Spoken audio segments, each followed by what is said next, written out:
बिस्मिल्लाहिर्रहमानिर्रहीम। शुरू अल्लाह के नाम से जो बड़ा मेहरबान निहायत रहम वाला है। अस्सलाम वालेकुम व्यूअर्स, मैं लैला खान अपने चैनल में आपको खुशामदीद कहती हूँ और आप लोगों के लिए बहुत सारी दुआएं हैं कि अल्लाह पाक आपकी तमाम परेशानियां दूर फरमाए। अल्लाह ताला हम तमाम मुसलमानों की मग़फ़िरत फरमाए, दुनिया भी संवार दे और आखिरत में भी हमें कामयाबियां अता फरमाए, हमारी आखिरत भी संवार दे, आमीन। और जो बीमार हैं तो अल्लाह ताला उन्हें शिफा अता फरमाए। जो स्टूडेंट्स हैं आजकल एग्जाम्स होने वाले हैं, अल्लाह ताला सबको कामयाब करे और जो आपकी जायज हाजत है अल्लाह ताला उसे अपनी बारगाह में कबूल फरमाए, आमीन। बस आज मैं आपसे सूरह इखलास का एक ऐसा अमल शेयर करने जा रही हूँ जो लोग, एक तो इसे आप किसी भी हाजत के लिए कर सकते हैं, कोई भी आपकी हाजत है, बड़े से बड़ी या छोटे से छोटी हाजत है, वो भी इससे पूरी होगी क्योंकि आपने जब इस अमल को करना है तो अपने मकसद की नियत करके करना है। लेकिन जो लोग रूहानियत से ताल्लुक रखते हैं, रूहानियत से लगाव रखते हैं, यानी जो चाहते हैं कि अल्लाह ताला का कुर्ब हासिल हो जाए, यानी अल्लाह की मोहब्बत हासिल हो जाए, अल्लाह की तवज्जो हासिल हो जाए और अल्लाह से करीब होना चाहते हैं और वो चाहते हैं कि अल्लाह पाक उनको दोस्त बना ले और अल्लाह ताला से हर बात अपनी मनवा ले, ठीक है, वो यानी रूहानियत चाहते हैं, वो इस अमल ये अमल उनके लिए बहुत ज्यादा बेस्ट है। सूरह इखलास है और सूरह इखलास को पढ़ने से अल्लाह का कुर्ब हासिल होता है, यानी अल्लाह की कुर्बत यानी अल्लाह करीबी हासिल होती है, यानी हम अल्लाह के करीब हो जाते हैं सूरह इखलास को ज्यादा से ज्यादा पढ़ने से। तो ये उन लोगों के लिए भी बहुत बेस्ट अमल है जो रूहानियत चाहते हैं और अगर आपकी कोई हाजत है तो वो भी पूरी हो जाएगी इंशाल्लाह इस अमल की बरकत से। सूरह इखलास को पढ़ने से और भी बहुत सारे फायदे हैं। इसको पढ़ने से रिस्क के दरवाजे खुल जाते हैं और परेशानियों के कुछ दरवाजे बंद हो जाते हैं।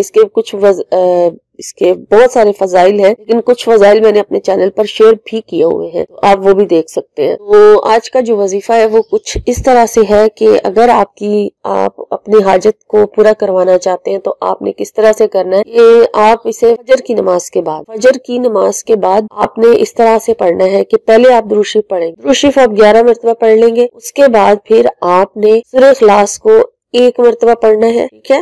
और सूरह इखलास में जो इसमें जब हम अल्लाह समद कहते, ठीक है, कुल हु अल्लाहु अहद अल्लाहु समद, अब ये अल्लाह समद जो अल्लाह के दो नाम है, इन दोनों को आपने 100 मरतबा पढ़ना है और फिर ये पूरी तस्बीह करके इस नाम की अल्लाह समद की करके फिर आगे से सूरह इखलास पूरी पढ़ लेनी है। इस तरह से एक बार आपकी सूरह इखलास जो है वो कंप्लीट हो। फिर इसी तरह से आपने दूसरी मर्तबा करना है, दोबारा आपने यानी कि सूरह इखलास पढ़नी है और बीच में आपने अल्लाह समद को 100 मर्तबा पढ़ना है। इस तरीके से आपने तीन तस्बीहां यानी अल्लाह समद की हो जाएंगी, 300 बार हो जाएगा और 3 बार सूरह इखलास हो जाएगी। लेकिन अगर और ज्यादा फायदा चाहते हैं तो 5 यानी कि 5 तादाद में आप कर लें, यानी 500 बार अल्लाह समद हो जाएगा और 5 मरतबा सूरह इखलास पढ़ी जाएगी। और अगर आप ये चाहते हैं कि आपको और जल्दी फायदा हो और बहुत ज्यादा फायदा हो तो फिर आप एक दिन में इस अमल को 2 बार कर लें। एक बार आप फजर के बाद कर लें और एक बार आप रात को इशा की नमाज के बाद कर लें। तो एक दिन में 2 मरतबा आप इसी तरीके से 5 मरतबा फजर के बाद सूरह इखलास पढ़े और 500 बार अल्लाह समद हो जाएगा।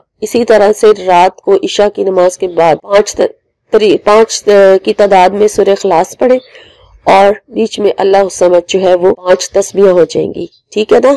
हर बार सूरह इखलास के बीच में अल्लाह समद 100 मरतबा पढ़ा जाएगा और इस तरह से अल्लाह समद की तादाद 500 हो जाएगी। इस तरीके से पढ़ ले। अगर ज्यादा आप रूहानियत जल्दी हासिल करना चाहते हैं, आप चाहते हैं आपको बहुत ज्यादा अल्लाह ताला जो है आपकी कुर्बत, अल्लाह ताला की कुर्बत हासिल हो जाए, आप इसे एक दिन में 2 मरतबा कर ले और मकसद भी आपका जल्दी पूरा हो। तो फिर अगर 2 मरतबा नहीं भी करना चाहते तो एक बार आप इस अमल को करें, ठीक है। इंशाअल्लाह ताला कुछ दिन की इस अमल से, वैसे इसकी मुद्दत जो है वो बताई नहीं गई कि आपने इसे कब तक करना है। जो लोग रूहानियत चाहते हैं वो इसको हमेशा जारी रखें और जो लोग मकसद के लिए चाहते हैं वो इसे मकसद के पूरा होने तक इसी तरह से अमल करते रहे। तो इंशाल्लाह ज्यादा से ज्यादा 11 दिन का जो है मैं आपको कह रही हूँ कि आप 11 दिन इस अमल को जरूर करें। 11 दिन के अंदर अंदर आपकी हाजत जो है वो पूरी हो जाएगी इंशाल्लाह, आमीन।